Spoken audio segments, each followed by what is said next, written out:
سلیمان بن حرب نے کہا ہمیں حماد بن زید نے بیان کیا، کہا ایوب نے کہا میرا ایک ہمسایہ ہے، پھر زہد و ورع میں اس کی فضیلت کا ذکر کیا، اگر وہ میرے سامنے 2 کھجوروں کے بارے میں گواہی دے تو میں اس میں بھی اس کی شہادت قابل قبول نہ سمجھوں گا۔ صحیح مسلم حدیث نمبر 61۔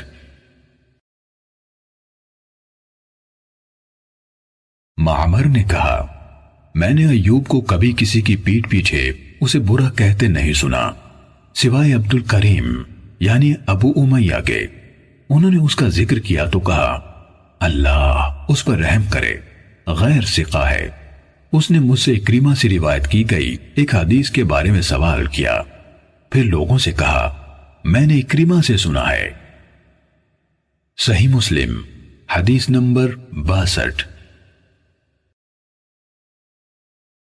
عفان بن مسلم نے کہا حمام نے ہم سے بیان کیا، کہا ابو داؤد اعمہ ہمارے ہاں آیا اور یہ کہنا شروع کر دیا ہمیں برا رضی اللہ عنہ نے حدیث سنائی اور ہمیں زید بن ارقم رضی اللہ عنہ نے حدیث بیان کی۔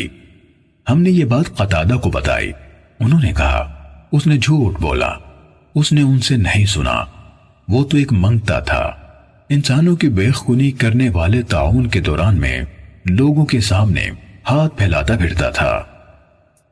صحیح مسلم حدیث نمبر 63۔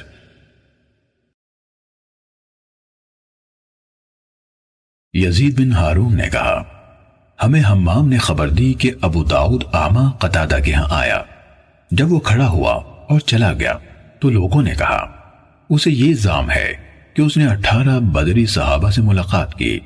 اس پر قتادہ کہنے لگے طاعون کی وبا عام سے پہلے یہ ایک منگتا تھا، اس کا علم حدیث ایسی کسی چیز سے کوئی سروکار نہ تھا، وہ اس بارے میں بات تک نہ کرتا تھا۔ بخدا نہ حسن بصری نے کبھی کسی بدری سے بلا واسطہ حدیث ہمیں سنائی، نہ سعید بن مسیب نے ایک سعد بن مالک رضی اللہ عنہ کے سوا کسی اور بدری سے براہ راست سنی ہوئی کوئی حدیث سنائی۔ صحیح مسلم حدیث نمبر 64۔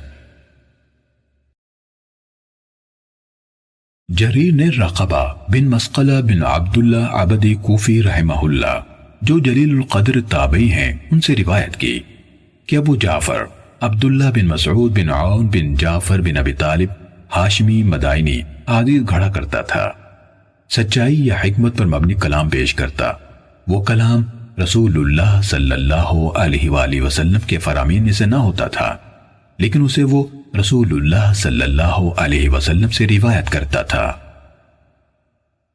صحیح مسلم حدیث نمبر 65۔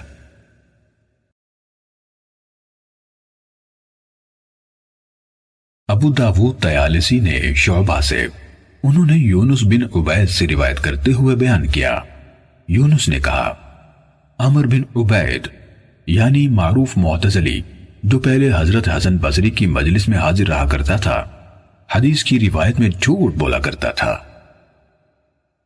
صحیح مسلم حدیث نمبر 66۔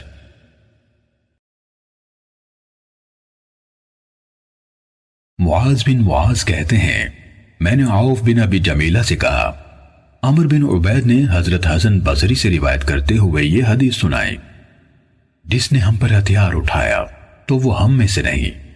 انہوں نے کہا بخدا عمر نے اس حدیث کی روایت حسن بصری کی طرف منسوب کرنے میں جھوٹ بولا، لیکن وہ چاہتا ہے کہ اس صحیح حدیث کو اپنی جھوٹی بات سے ملا دے۔ صحیح مسلم حدیث نمبر 67۔ عبید اللہ بن عمر قواریری نے کہا ہم سے حماد بن زید نے بیان کیا، کہا ایک آدمی تھا، وہ ایوب سختیانی کی علمی مجلس میں حاضری کا التزام کرتا تھا اور اس نے ان سے حدیث کا سماع کیا تھا۔ ایوب نے اسے غیر حاضر پا کر اس کے بارے میں پوچھا تو لوگوں نے بتایا جناب ابو بکر یعنی ایوب کی کنیت، وہ عمر بن عبید سے منسلک ہو گیا ہے۔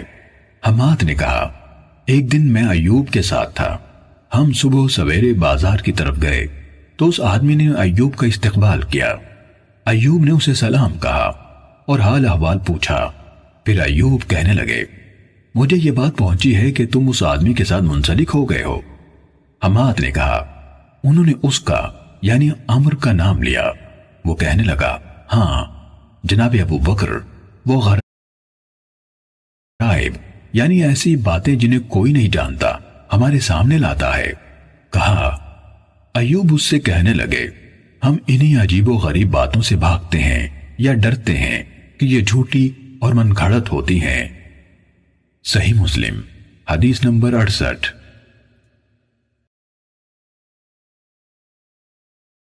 سلیمان بن حرب نے کہا، ہم سے ابن زید یعنی حماد نے بیان کیا، کہا ایوب سے عرض کی گئی۔